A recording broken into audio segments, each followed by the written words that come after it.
are you? El Nido. It's the prices are like, for me, it's like it's blowing up my mind because with like, You might want to plan one extra day in El Nido in case you get rained out of your excursion, then you can maybe go the next day. If it's your first time, don't take a lot of luggage. And here's a tip, like we cheaped out and flew to Puerto Princesa, and we actually spent 2 nights in a really nice hotel, the Microtel by Wyndham. It was $50 a night on the beach. Beautiful pool. There's a direct flight from El Nido to Boracay. If you're lucky enough to try and do both in the same trip, you can fly directly. It's a little bit pricey. I think we paid around $200 per person. So a direct flight between Boracay and El Nido, oh my God, that was such a luxury. 45 minutes, prop plane, bigger prop plane, but it was a real luxury. and yes, I can tell that Rob really enjoyed that direct flight from El Nido to Boracay, while me, it was my first time to ride in a plane during the storms. Thank God for that transfer service, because I don't think we'd have found our way. Yeah, Boracay guide. Easier to get to Boracay though. I don't know. If you did that van into El Nido, out of El Nido, I'm not so sure it's the way to go.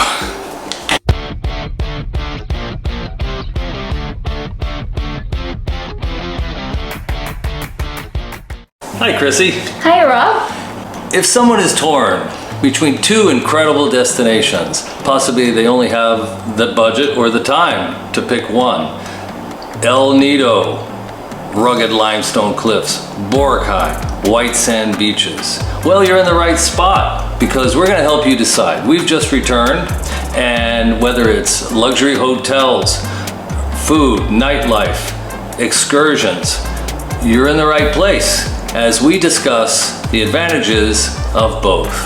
Chrissy, Hey. I don't want to put you on the spot, but what would you do if you had to choose between only going to El Nido or only going to Boracay? Oh my God. You really put me in the spot, Rob. I love them both. Like in Boracay, the white sand beaches in Boracay are just sensational. And in El Nido, it was stunning. And I really liked the day when we had this excursion, which is the island hopping. I think that is one of the best experience that I ever had in my life. But Chrissy, I didn't hear you choose. You have to choose. You have to help the people decide. What's your choice? Oh my God, it's so hard. Okay. I'll pick El Nido. And you pick El Nido? Yes. Okay. I think I have these 3 top reasons why I like El Nido. First is that is the first time I able to experience adventure, like the excursion A we made to island hopping, snorkeling, kayaking. Yes, the kayaking. Oh my God, it was really an unforgettable moment in my life. And in El Nido is the place where I experienced zipline for the first time. And the third one is... You went Superwoman. Oh yes, like first time ever in zipline, and then I already did that Superwoman position in zipline. And then El Nido is just naturally beautiful. It's very rugged. Yeah, like the cliff that you're gonna see in El Nido. The limestone cliffs, yeah. The limestone cliff, it's beautiful. And you will feel like you're not in the Philippines in El Nido. Yeah, we had that great view of the lagoon from, we stayed on the beach. And now, it's your turn. I'm on the spot. Well, being a Westerner, I kind of like Boracay. It reminded me of some of the world's best beaches that I've enjoyed in the past. Da Nang in Vietnam, Phuket in Thailand. Very walkable. I really enjoy a walk along the beach, some good exercise, the breeze. The nightlife in Boracay, the cosmopolitan feel, very international city. 2 non-stops a day from South Korea. Strong Korean influence, lots of Korean restaurants, lots of Korean tourists, lots of Korean culture. Do you remember the night we went to the Korean market and bought brisket and brought it home with some kimchi, and we made our own little Korean barbecue at home, and we had the best of the barbecue, and it was such a good value. So that's going to be my choice. Oh wow. Okay, Chrissy, let's begin our comparison. Let's take a look at the cost of each, the difficulty of getting there, safety, nightlife, restaurants, excursions. Let's go ahead and do a little comparison shopping. Okay, let's begin with how do you get there and the comparison between the two. Well, El Nido can be easy to get to if you're willing to pony up the cost for flying. There's a nice airport very close to town, but as flights in the Philippines go, it's a little bit pricey, especially if you book close to the date of departure.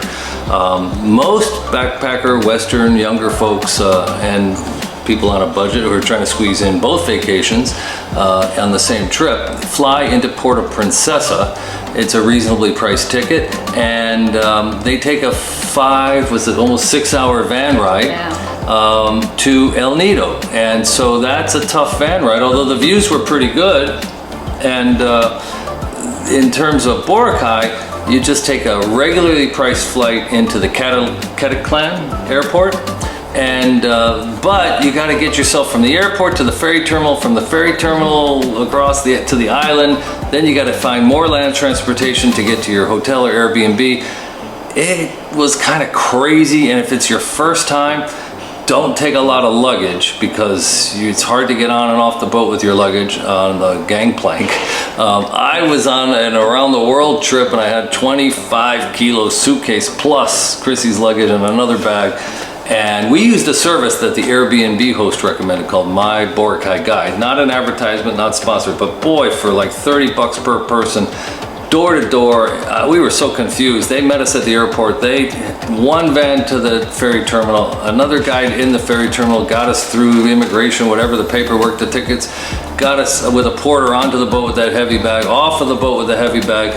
Another brand new van drove us right to the Airbnb. They carried the heavy luggage up to the room. Oh my God. Whether that service or another service, it was well worth it. Well, once you get to where you're going, now we got to decide, was it worth going? Is that the one place we chose? Boracay, the beloved gem of the Philippines, it's known for its vibrant nightlife, powdery sandy beaches, turquoise waters. Boracay is a paradise for beach enthusiasts and thrill seekers alike. It has charm. You'll find activities for every taste, whether it be parasailing, snorkeling, boating, nightlife, etc. What do you think, Chrissy? You think El Nido is the way to go? Well, I kinda like Boracay too, you know, like it's one of the famous places here in the Philippines, and I went there. And Boracay offers lively scene, bustling with beachside bars, water sports, and a vibrant nightlife. Okay, Chrissy, let's shift our gaze now to El Nido. El Nido was a much younger crowd. Boracay was a sort of an international, socialized, upwardly mobile, international, a lot of Korean influence, a large percentage of Korean tourists, I'd say. El Nido reminded me of other backpack destinations like in Thailand and Vietnam, Bali. Very much a Western crowd. I'd say 25 to 40-ish was the majority that I saw. And as a Westerner, I felt right at home. A little bit of a smaller town. The streets are kind of a little rougher. If it rains, good luck. And the beach is not white sandy, but there's a nice beach you can walk along. Several beaches. I think there was Love Beach everyone goes to for sunset. Is that right, Love Beach? And but it was much more of a Western backpacker scene. Well, I agree. It's true. And when it rains, it's true that you can really hardly walk onto the streets, and the restaurants are kind of smaller. I think El Nido was awesome, and but you're really kind of weather dependent, because if you have bad weather, or it rains really heavy, they're going to cancel those excursions, and then there's nowhere to really go, not much to do when it's raining. So a little bit more you can get out and go shopping and go to D-Mall. You could do more things in Boracay maybe, but El Nido, you might want to plan one extra day in El Nido in case you get rained out of your excursion. Then you can maybe go the next day. So let's talk about Boracay, because you really like it. I like it too. I can't deny it. And yeah, it's true. It's like really more international in its crowd. And then we found a lot of restaurants and shopping center in Boracay. And he found this deli store which selling a lot of Western. D-Mall, in the D-Mall. Yeah, in the D-Mall. Which is like ground zero on Yes, White Beach. like deli, and it sells a lot of Western foods and Western stuff like that. So that's why he liked it. But And what about those prices? but it made my like it's the prices are like for me it's like it blowing up my mind because it's like oh my god the prices are just like very unusual. What for would your me. mother say if she heard about those prices? Oh, hi mom. Well, Chrissy, we did shop at those local vegetable stalls in D-Mart and got pretty good deals on fruits and vegetables. They tried to eat healthy, and then we had chicken inasal, which is a very popular dish here in the Philippines, delivered 2 nights. We didn't always splurge. All right, Chrissy, let's talk about the natural beauty of each location. You know, some people might be mountain climbers and other people want a pina colada at the beach. Which one are you? I can be both. Oh, but I can be both except of the drinking. Like I can climb mountains. I can also like sleep inside the house whole day. El Nido captivates with its untouched beauty and tranquil surroundings. For visitors like us who appreciate nature's wonders, this was a dream destination. It's ideal for those seeking intimate experiences, secluded beaches, and a slower pace of life. The limestone cliffs and rugged vistas reminded me of Ha Long Bay in Vietnam. The town has so much to offer. Chrissy, I will say El Nido was definitely superior in terms of excursions and natural beauty. Yeah. The town, not so much. Well, in El Nido, we splurged an Airbnb that cost like $120 per night. US, yeah. $120 US per night, and that is in Submariner. Yeah, there's some Airbnbs above the Submariner dive Yes. shop. I think we stayed. It was very nice and very adequate. And it's very beautiful because in our window we can see those boats and all those limestone views in front of our window. So All it's the really, boats out in the Yes. lagoon And and when ready you to go- head out in the morning. And when you go downstairs, they have this coffee shop, a cafe, where you can spend time for planning what to do in the next day while you're drinking coffee. I think there are lots of rooms and hotels away from the water for between $40 or $75 US. In Boracay, we stayed a full week in an Airbnb on the bayside. We got an amazing Airbnb for around $70 per night. 1 bedroom, large living room, partial water view, maid service, and it was only 8 to 10 minute walk from D-Mall and the shops and the restaurants, or maybe a $152 electric tuk-tuk ride. The atmosphere in Boracay was better, more to do, easier to walk, and the beach had a strong breeze, amazing. The bayside was fun also, but it was very humid and hot, not much of a breeze. However, in Boracay, if you walk the streets, be sure to wear sandals or flip-flops, because if you head out of the house and it starts to rain, boy, you're gonna be ankle deep in water. Yeah, just like you did. Yeah, eventually the shoes dried out. Let's talk excursions on each destination. We went on Tour A in El Nido, which is the most popular tour. Tour C is, kind of a toss-up. It's the second most popular. And we also did the zip line between the 2 islands. On Boracay, we spent more of a relaxing beach vacation with long walks. When it comes to excursions, both Boracay and El Nido offer unforgettable adventures, but which one is best for adventure? Well, Rob, Boracay shines in its water sports, parasailing, and island hopping.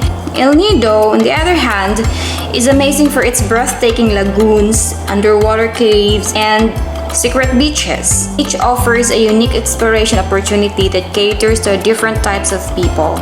I think the adventure, backpacking type of visitor will go for El Nido. Maybe put up with a van ride for the amazing island hopping. Well, Chrissy, I do agree. El Nido for the win on activities. But let's talk about other costs, transportation, and it's important to people that their budget. And I think El Nido is a more favorable budget vacation. The excursions were very reasonably priced. The zip line was reasonably priced as well. El Nido was more budget-friendly due to its smaller size and fewer tourists. However, Boracay's larger infrastructure makes it easy to get around, and it has wider range of shops, restaurants, and grocery stores. Now let's talk about what truly matters, the quality of the beach and personal safety. Boracay's white beach is the best I have ever been to in the Philippines. It has clean white sand and clear waters, El Nido boasts stunning beaches too, but with a more quiet vibe. As for safety, both destinations are pretty safe, but like any travel, use caution and common sense. So, which paradise that steals your heart? Boracay or El Nido? Chrissy, I think it depends on whether you're drawn to Boracay's ambiance or El Nido's natural beauty. The choice ultimately depends on your lifestyle and desires. Remember, whichever destination you choose, there will be gorgeous Filipinas everywhere and breathtaking destinations. If you enjoyed this video, give us a thumbs up, Subscribe, comment down below, hit the notification bell, share it to your friends. and do it now. Thanks so much, guys. See you next time. Bye!